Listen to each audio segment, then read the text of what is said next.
Graça e paz, queridos, porque não há outro Deus como o nosso Deus.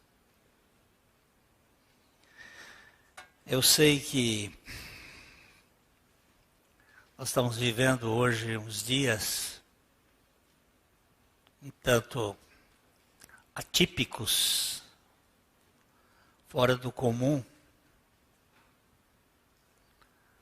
mas nós temos que entender que do Senhor é a terra e a sua plenitude, o mundo e aqueles que nele habitam. E que ele não está fora do controle. Há uma cultura do medo sendo expandida nesses dias que é assustadora. Tenho visto alguns irmãos que estão apavorados. É uma turma que está assim, com medo de morrer. Medo de morrer. Depois da ressurreição de Jesus Cristo, quem crê nele não pode ver a morte como ponto final. Então, eu gosto muito daquele texto de 1 João capítulo 4, verso 18, quando ele diz: no amor não existe medo. No amor não existe medo. Antes, o perfeito amor lança fora o medo. Ora, o medo produz tormento. O que eu tenho visto muitas vezes é esse tormento, as pessoas com muito medo. Outro dia um irmão me perguntou: pastor, o senhor não tem medo do vírus? Eu digo: nem um pouco. Eu me trato, eu lavo as mãos, eu uso gel, eu uso máscara com muita raiva dessa máscara. Mas eu sou obrigado a usar, mas eu não gosto dela. Porque eu sei que isso é uma coisa muito terrível, mas eu uso. Eu sou obediente. Agora, aquele que teme, que tem medo, não é aperfeiçoado no amor. Senhor, me dá coragem de enfrentar essa vida. Queridos, nós temos caminhado aqui pela manhã, quando eu estou escalado nas parábolas de Jesus. Já vimos várias dessas parábolas. O que é uma parábola? A parábola é uma comparação. É um ato de colocar algo ao lado do outro.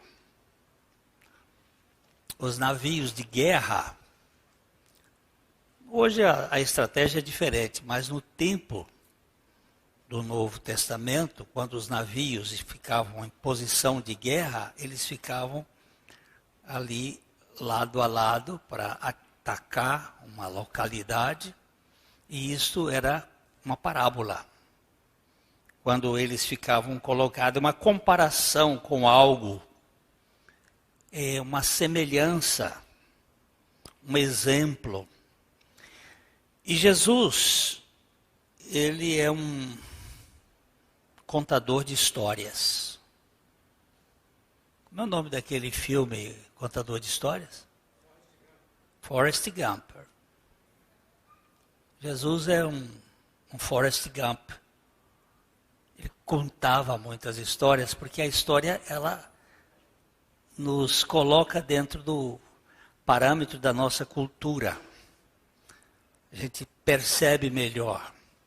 As histórias são como janelas num ambiente. Aqui nesse ambiente nós não temos janelas. Se apagar a luz, não é? A gente fica sem iluminação. Então chegamos aqui a esta parábola, que é chamada parábola dos talentos.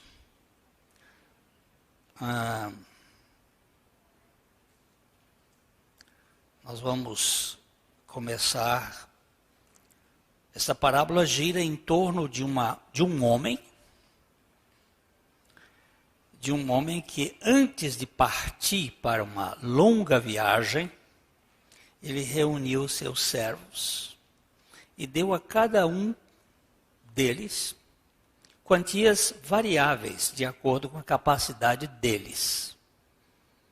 Não houve nenhuma injustiça na distribuição dos talentos.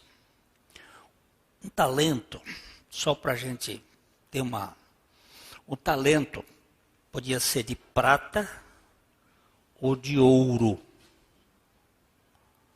E ele variava. Como a gente não sabe se é prata ou ouro, a gente vai usar aqui as duas comparações. O talento de prata, no tempo de Jesus, pesava mais ou menos 45 quilos. E o talento de ouro, o dobro.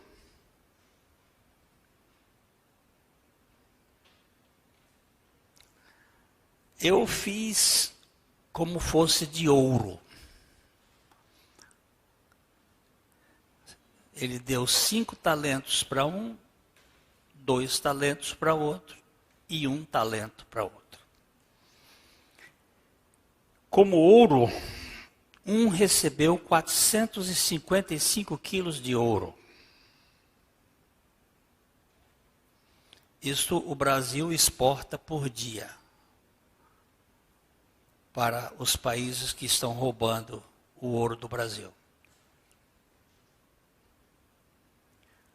Para a gente ter uma noção, o Brasil tem sido explorado de ouro desde a sua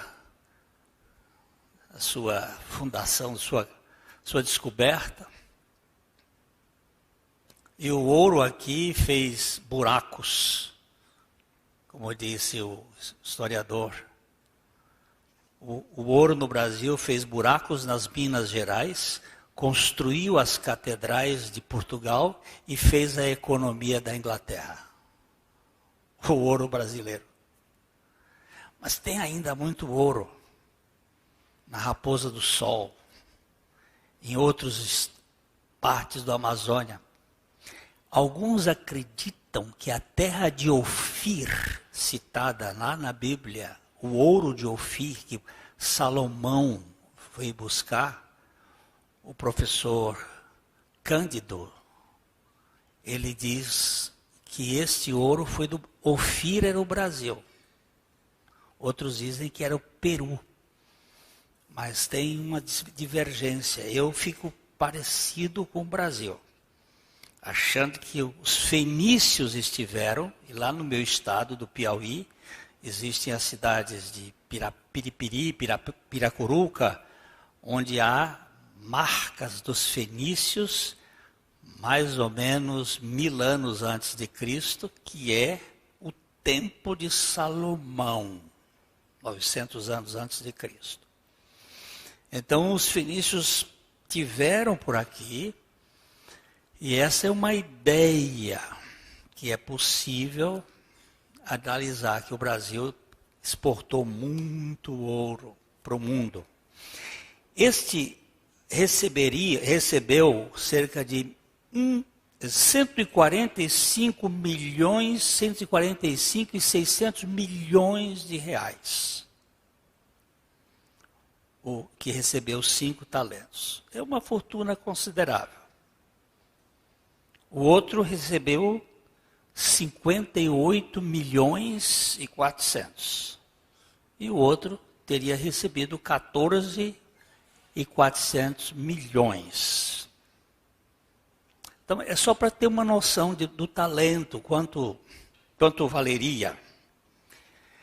Se fosse um pouquinho mais para trás, a prata valia mais.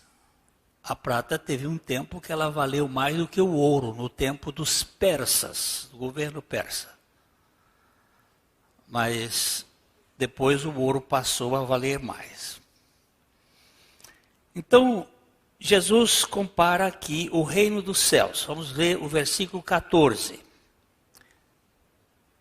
Pois será como um homem que, ausentando-se do país, chamou seus servos e lhes confiou os seus bens. Jesus agora quer comparar aqui algo com as nossas vidas. Ele reúne 3 dos seus servos e lhes dá dinheiro para que seja investido enquanto estiver fora. O Senhor distribuiu importâncias diferentes, a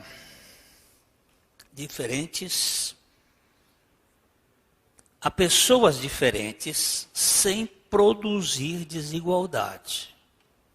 Vamos ler Mateus 25:15. A um deu 5 talentos, a outro 2 e a outro 1, cada um segundo a sua própria capacidade, e então partiu.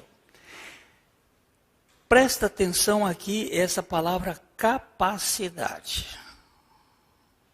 Competência. Ele não deu importâncias diferentes a pessoas iguais.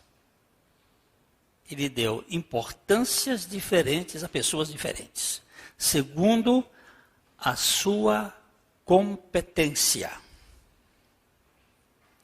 As quantias são distintas, mas são proporcionais à capacidade. Não se pode dar iguais a desiguais sem o perigo de cometer a mesma desigualdade de dar desigualmente a iguais.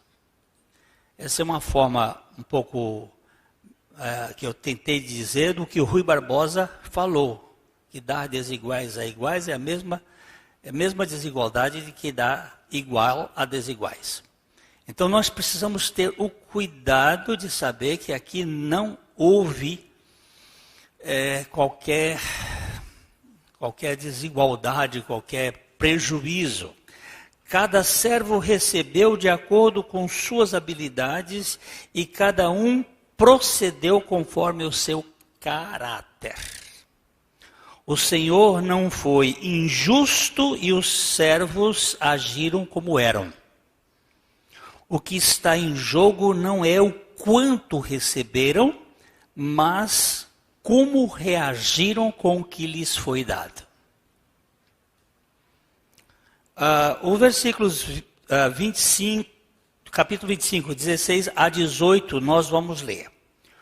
O que recebera 5 talentos, saiu imediatamente e negociou com eles e ganhou outros 5. Do mesmo modo, o que recebera 2, ganhou outros 2. Mas o que recebera 1, saindo, abriu uma cova e escondeu o dinheiro do seu senhor. Depois de... Até aqui, né? Aqui, William Hendrickson é um grande estudioso da Bíblia. Ele tentou capturar o tom das conversas. E ele está certo ao dizer que a questão decisiva é a maneira como os servos se relacionavam com o seu senhor. Os fiéis serviram bem, porque o amavam e queriam agradá-lo, enquanto o servo iníquo não serviu bem, porque, na verdade, odiava e se ressentia do seu senhor. Porque, embora a quantia dele fosse bem menor, era uma quantia grande. 14 milhões e 400 mil reais não é pouca coisa. Isso para atualizar aqui agora. Eu pergunto, Silas, se você recebesse 14 milhões e 400 mil reais, você ia ficar de braço cruzado? Ia trabalhar, ia fazer, produzir. Isso não é pouca coisa. O problema dele era o caráter dele.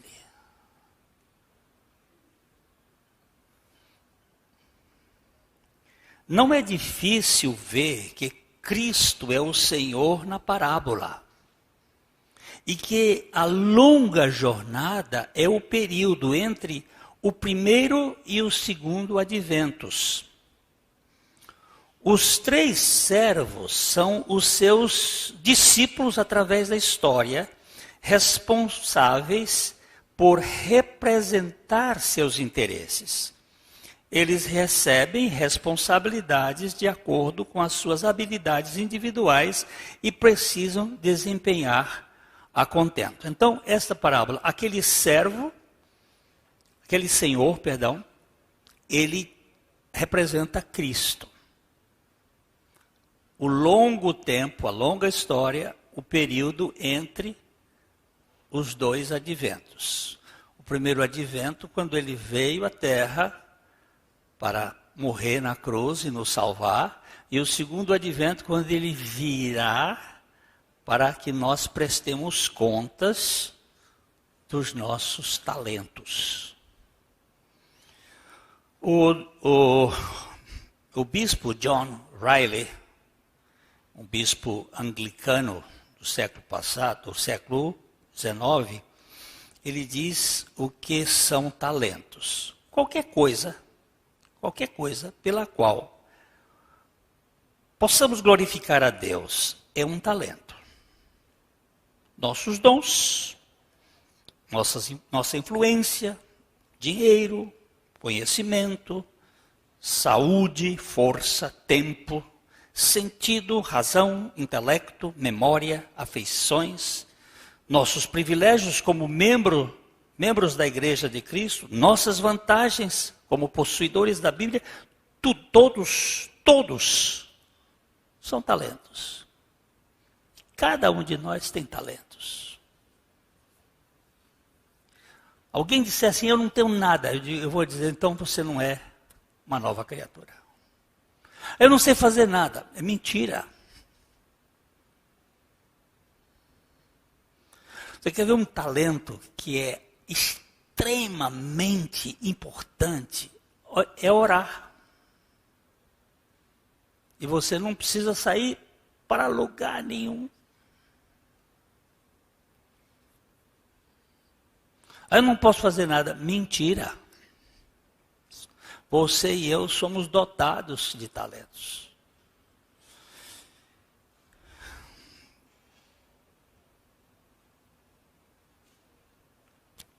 No primeiro advento, Jesus veio para transformar pecadores rebeldes em servos fiéis, a fim de servirem com despreendimento. No segundo advento, ele virá para fazer a prestação de contas dos seus servos que receberam os talentos e investiram no seu reino. E ninguém poderá se desculpar diante do Senhor, pois todos teremos de prestar contas, daremos contas dos talentos. Esse é um tempo de prestação de contas. Luciana, você tem talentos. Deus lhe deu talentos. E ele vai dizer como é que você foi. E a reação de cada um de nós vai ser medida. O ponto da parábola é que esperar pelo retorno de Cristo e estar pronto para isso não são assuntos passivos. Eu não vou ficar esperando o retorno de Cristo de braços cruzados, sem fazer nada. Eu tenho talentos. Como ouvimos o bispo Riley dizer que talentos são todas estas coisas. Influências, dons, conhecimento, saúde, força, tempo, sentido, razão, intelecto, memória, afeições, nossos privilégios como membros da Igreja de Cristo, nossas vantagens como possuidores da Bíblia, todos são talentos. Domingo passado eu falei sobre você procurar, não sei, as pessoas que estavam ouvindo à noite, alguém para você falar do Evangelho. Pedi a Deus. Deus me deu um homem para eu falar do Evangelho. Numa hora oportuna. Eu não quero ser um bisbilhoteiro e entrar. Senhor, me dá uma pessoa. Além de falar para muitos em grupos, eu tive o privilégio de falar para um que foi operação de Deus dentro de um mercado onde eu pude testemunhar do Evangelho para aquela pessoa. Senhor, me dá essa semana outra pessoa. Eu não estou pedindo muitos. Outra pessoa. Eu quero outra pessoa para eu anunciar Jesus. E aquele que eu anunciei, eu quero regar. Essa semana eu vou procurá-lo para regar aquela semente que foi plantada. Porque são talentos. E eu vou dar conta daquilo que Deus me deu. Eu vou ter que prestar conta. No segundo advento, ele virá para fazer a prestação de contas dos seus servos que receberam os talentos e investiram no seu reino. E ninguém poderá se desculpar diante do Senhor, pois todos daremos conta dos talentos. Todos. Não tem outro jeito.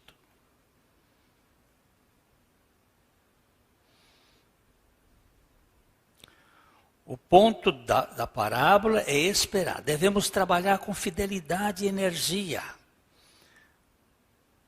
por ele aqui e agora. A justificação dos crentes é somente pela fé, mas a santificação se expressa pelas obras. Fé sem obras, diz-nos Tiago, é morta. Recebemos a salvação pela graça, porém cabe-nos ser ativos no desenvolvimento da nossa salvação com todo o empenho.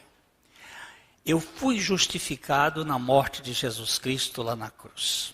Ele fez tudo para me justificar. Nenhuma condenação há. Eu estou plenamente justificado. Mas a santificação, ela não é monérgica. Ela é sinérgica.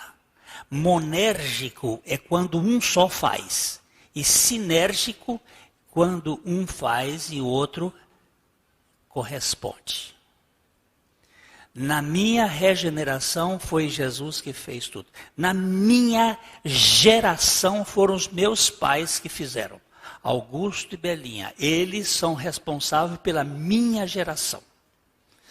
Mas na minha criação, eles e eu, eles davam ordens e mandavam fazer e eu tinha que obedecer e tinha relacionamento. Na minha salvação, na minha regeneração, foi só Jesus que fez, o Espírito Santo, o Pai, que fizeram. Agora, na minha santificação, eu tenho responsabilidade. Eu tenho que corresponder. Por isso que Tiago diz que fé sem obras é morta. Vamos ler os versículos então 19 a 23. Depois de muito tempo, voltou o senhor daqueles servos e ajustou contas com ele. Então, aproximando-se o que recebera 5 talentos, entregou outros 5, dizendo: Senhor, confiaste-me 5 talentos, eis aqui outros 5 talentos que ganhei. Disse-lhe o Senhor: muito bem, servo bom e fiel. Foste fiel no pouco, sobre o muito te colocarei. Entra no gozo do teu Senhor. E aproximando-se também o que recebera 2 talentos, disse: Senhor, 2 talentos me confiastes. Aqui tens outros 2 que ganhei. Disse-lhe o Senhor: muito bem, servo bom e fiel. Foste fiel no pouco, sobre o muito te colocarei. Entra no gozo do seu Senhor. A cena aqui é especial. O primeiro servo estava esperando por este momento. E está realmente satisfeito por ter se saído tão bem. O Senhor está igualmente encantado. Muito bem, diz ele. Excelente. O mesmo aconteceu com o servo que recebeu 2 talentos. Ele diz a mesma coisa e recebe uma palavra de elogio idêntica. Você percebe que 5 talentos para o Senhor é pouco. Ele disse: recebestes pouco. Significa que tem muita coisa grande para frente. E você foi fiel no pouco. 5 talentos é pouco. 2 talentos são poucos. 1 talento é pouco. Mas ele distribuiu conforme a individualidade de cada um. Eu quero só frisar uma coisa aqui. Não existe 2 folhas iguais numa árvore.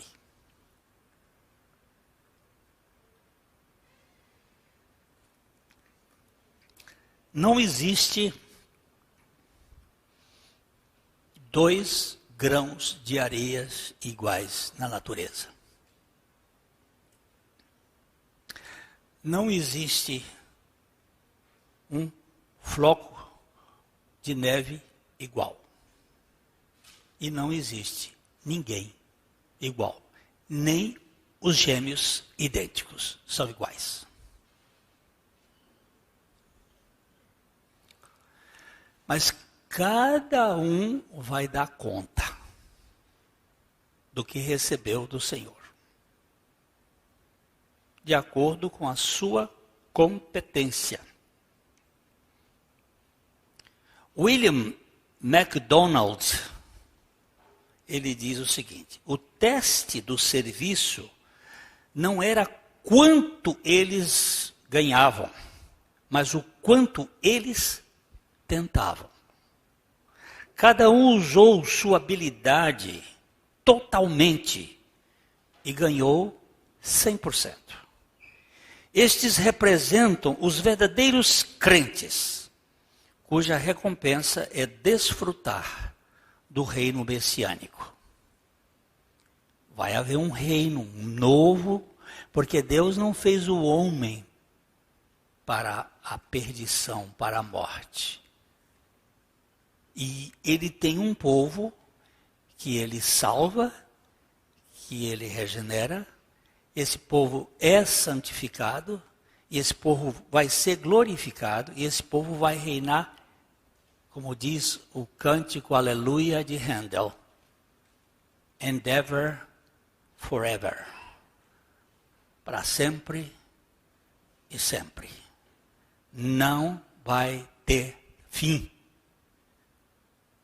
E é muito, porque foste fiel no pouco, sobre o muito te colocarei. Entra no reino, no gozo do teu Senhor.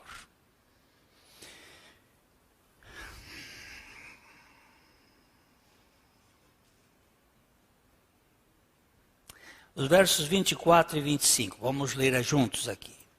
Chegando por fim o que recebera 1 talento, disse: Senhor, sabendo que és homem severo, que ceifas onde não semeaste, e ajuntas onde não espalhaste, receoso, escondi na terra o teu talento. Aqui tens o que é teu. Respondeu-lhe, porém, o Senhor. Não está certo aí na coisa, não? Acabou aí? Ah, acabou. Aqui eu estou num outro texto. Então aqui. Receoso escondi na terra o teu talento. Aqui tens o que é teu. Ok. Esse último não tinha coisa alguma, além de insultos e desculpas esfarrapadas para o seu senhor. Acusou de durão, de irracional, colhendo onde não plantou e ceifando onde não espalhou. Ele se desculpou alegando que, paralisado de medo, enterrou o talento. Este servo era, sem dúvida, um incrédulo. Nenhum servo de verdade tem tais pensamentos. Preste bem atenção. Acusação, crítica, diante deste quadro, representa um homem com um caráter duvidoso. Ele não foi um servo verdadeiro. Ele chamou o seu patrão, o seu senhor, de ladrão. Porque quem colhe onde não plantou é o quê? Ladrão.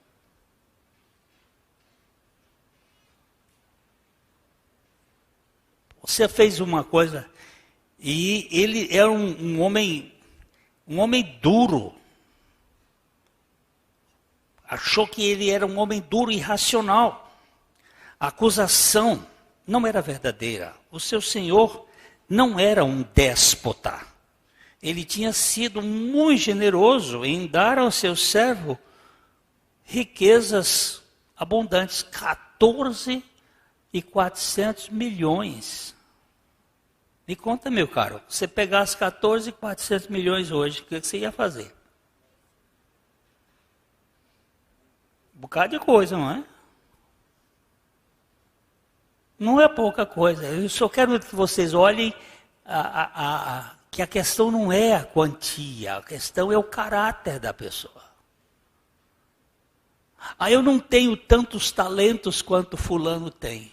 Mas você tem aquilo que você tem. E aquilo que você tem pode ser extremamente válido.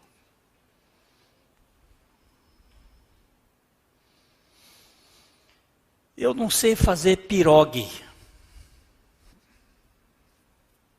Vocês já comeram pirogue aqui?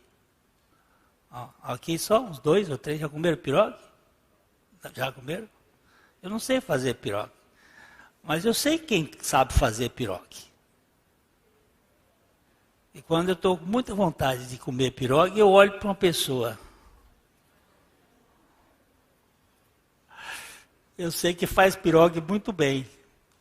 Qualquer dia desse eu vou comer um pirogue. É uma comida russa, uma comida muito gostosa. Também, se vocês quiserem, podem ir lá no aquele Strauss, né? Que lá eles comem, mas não é igual ao da Edna, não. Cada um tem seu talento. Tem muitos talentos. Esse último não tinha coisa alguma, era só acusações. A acusação não era verdadeira. Mas esse homem tinha um caráter tremendamente mau.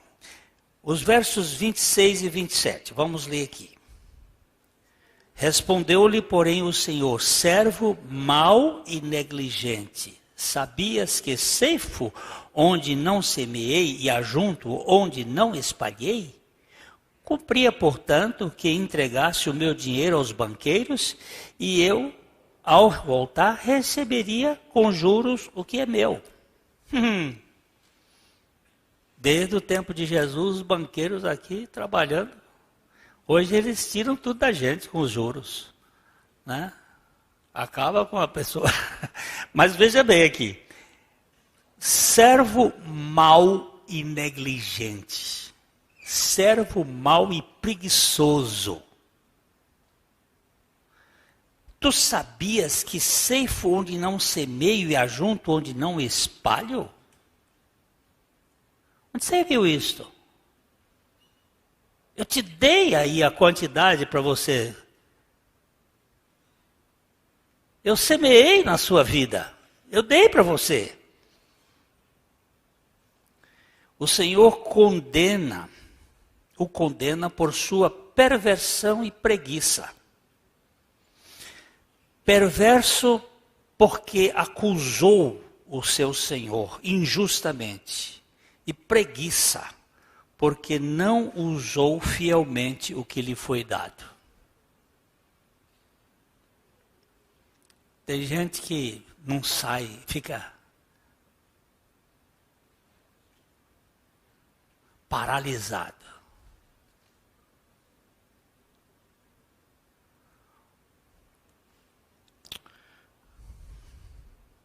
Por fim, o seu Senhor o condena, versos 28 a 30. Tirai-lhe, pois, o talento e dai ao que tem 10, porque a todo o que tem se lhe dará e terá em abundância, mas ao que tem, até o que tem, lhe será tirado. O servo inútil, lançai-o para fora nas trevas, ali haverá choro e ranger de dentes. Uau!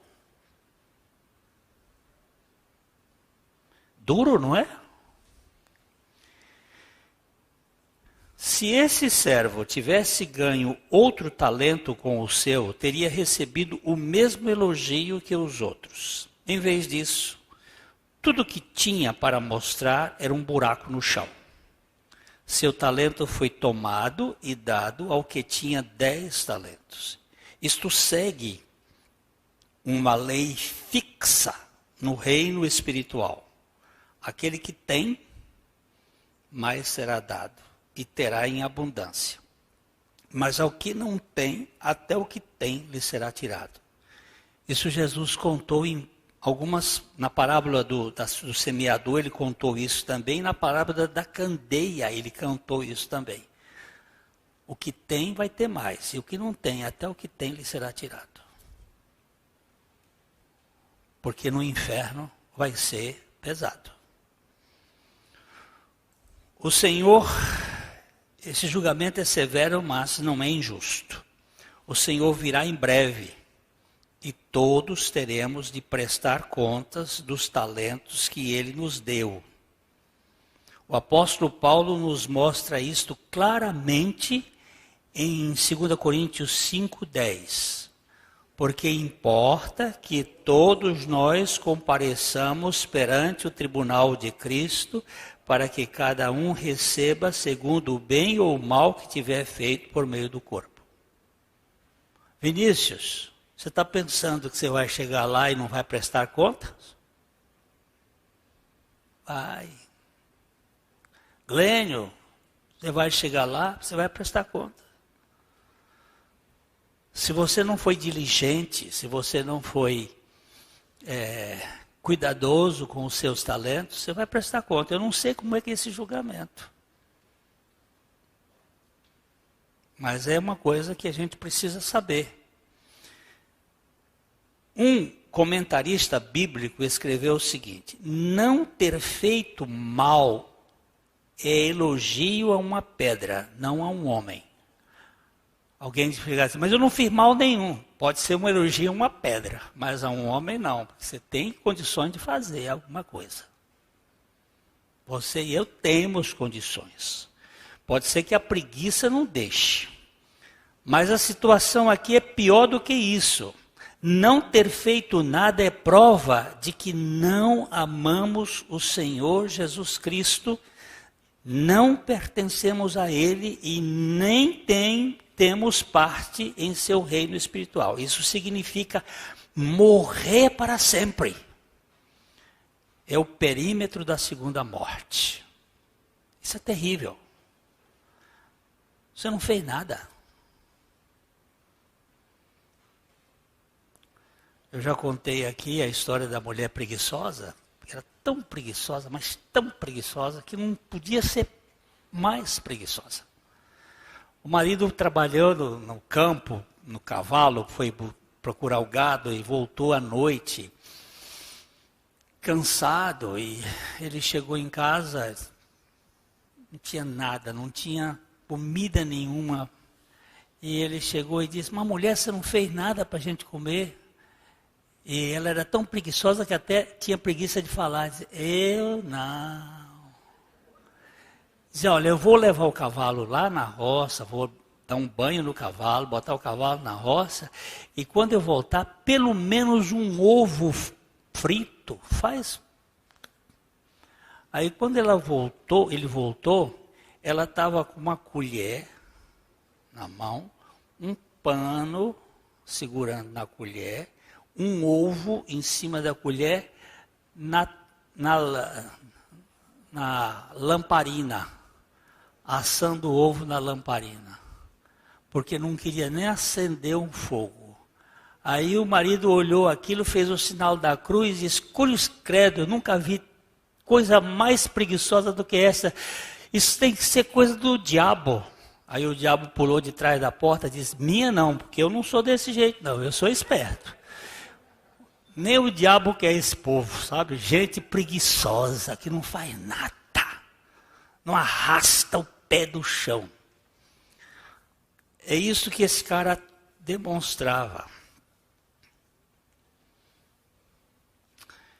Esse servo, ele teve, se ele tivesse ganho, ele teria ganho e teria respeito do seu senhor. Todos nós iremos comparecer diante do Senhor. Um comentarista que comentou isso, que só o homem, que é pior do que pedra, não receber isso aqui. Muitos acreditam que se alguém morrer fisicamente, terá direito ao reino do céu.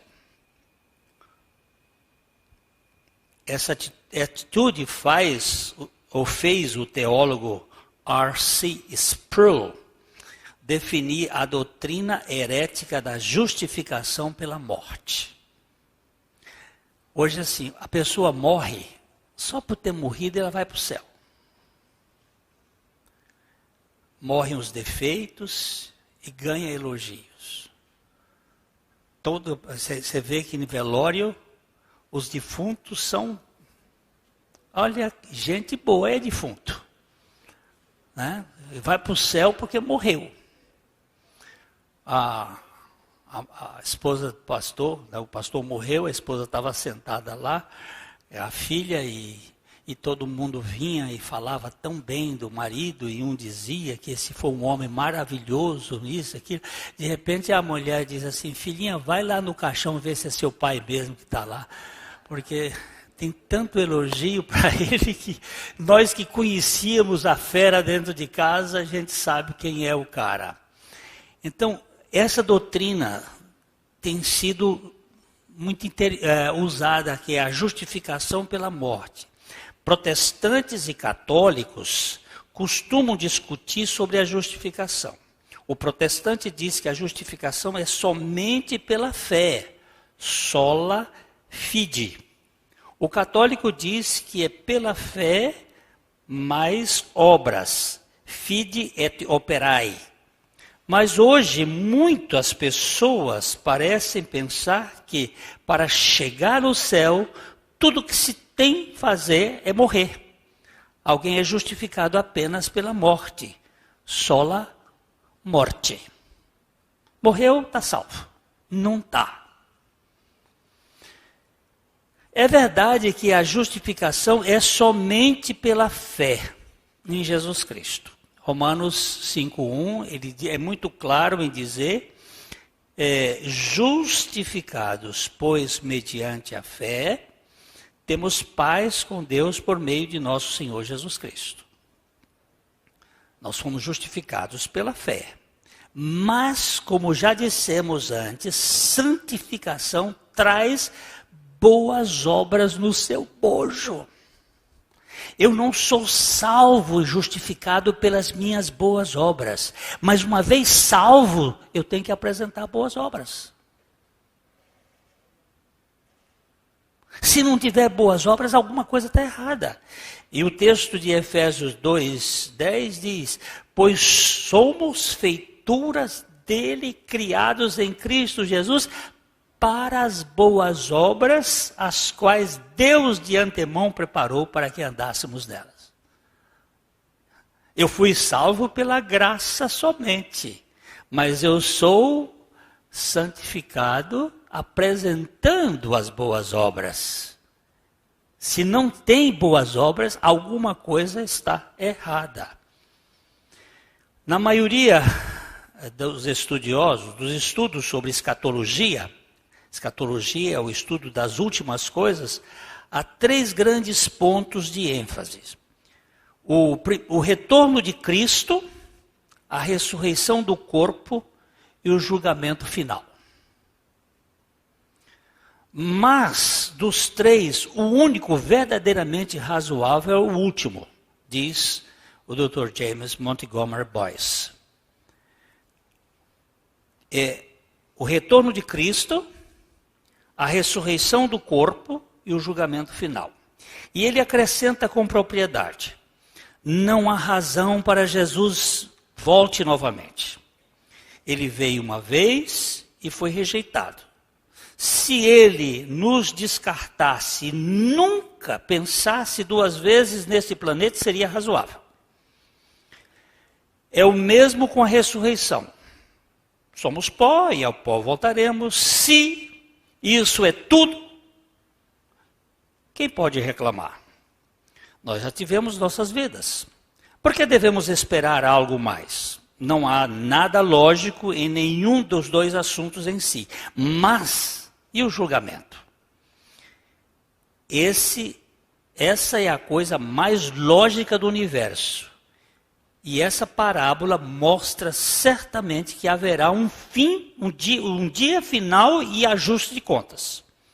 Então, o que nós temos a apresentar com o que recebemos? O que nós vamos apresentar?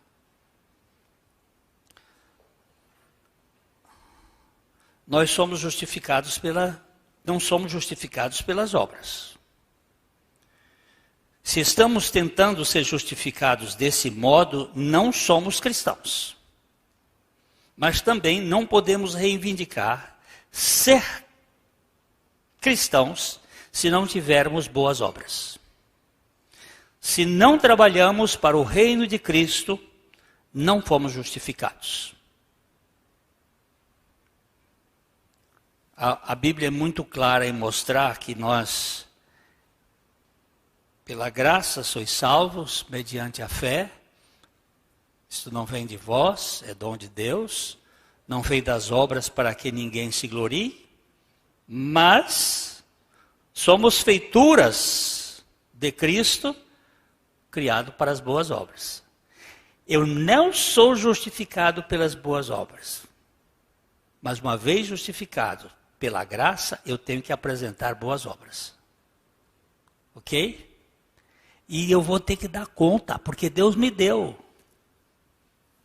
Ele deu talentos para você. Pode ser que você só tenha recebido uma, você recebeu. O servo fiel foi lançado fora, nas trevas. Que destino terrível. Fora, porque está sem Deus, o Criador e o centro de todas as coisas. Nas trevas, porque é uma vida sem Cristo, a fonte de toda a luz. Naquela escuridão, não há esperança, não há alegria, não há paz, não há riso. Este mundo exterior só existe choro e ranger de dentes para sempre. Eu não sei, eu não posso imaginar como é que é isso aí. E também não quero imaginar. Porque a minha alforria já foi dada. Mas eu preciso ter a noção de que eu recebi alguns talentos e eu preciso aplicá-los. Que Deus me mantenha com os olhos focados no Senhor. E agora o que eu posso dizer para vocês? Não só vocês que estão aqui, mas vocês que estão na internet, vocês que vão ouvir. Não vá para lá. Para lá para onde? Para as trevas. Não vá para lá. Creia em Cristo como Salvador e Senhor da sua vida. Arrependa-se dos seus pecados, da sua autoconfiança. Arrependa-se de si mesmo. Para mim o arrependimento não é tanto do que eu faço. É também, mas é do que eu sou. E sirva a Cristo para a glória do seu nome. Não é a igreja que você está servindo, ainda que seja. É a Cristo que está servindo. Não é ao marido, ou à esposa, ou ao filho. É a Cristo que nós estamos servindo. Que Deus nos dê a graça de sermos... daqueles talentos que nós ganhamos do Senhor, que nós sermos diligentes. Cada um tem o seu talento e sabe como fazer. E que o Senhor nos conceda o privilégio de não julgar os outros, não criticar os outros, não menosprezar o trabalho dos outros, não dizer como aquele cara disse, eu sei que tu és um homem duro, que semeias, que ceifas onde não semeias, que nós não tenhamos este caráter mau e negligente, mas que naquilo que recebemos, seja mais ou seja menos, que nós possamos usar isto para o bem do maior número de pessoas. Faze de mim, Senhor, um instrumento para a tua glória. Usa-me aqui, ali e acolá, e que cada um de nós, no final, quando tivermos que prestar contas, possamos ouvir aquele bem-vindo do Pai, né?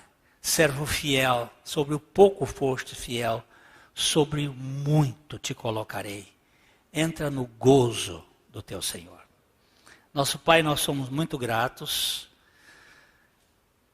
porque a tua palavra, que é viva e eficaz, ela é como espada de dois gumes que separa as juntas das medulas, que separa a alma do espírito e que mostra as intenções do coração.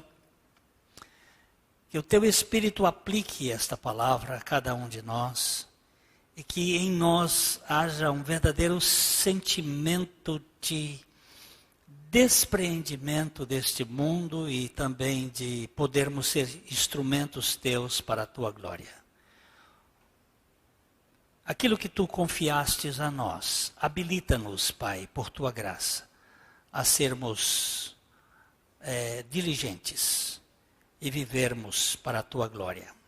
Muito obrigado por esse tempo como igreja e nós te agradecemos em nome do Senhor Jesus. Amém.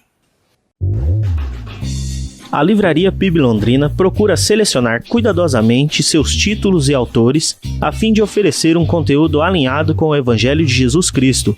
Bíblias, livros de teologia, devocionais, literatura infantil, biografias, comentários bíblicos e muito mais. Dispomos também de um acervo de CDs e DVDs das mais de 5.000 mensagens ministradas na Primeira Igreja Batista em Londrina. Visite a Livraria PIB Londrina e conheça ainda mais. Livraria PIB Londrina, de segunda a sexta, das 13h30 às 18 horas. Endereço na Avenida Paraná, 76A, próximo ao Calçadão, bem no centro de Londrina. ligue para 3372-8921 ou acesse o site www.livrariapiblondrina.com.br.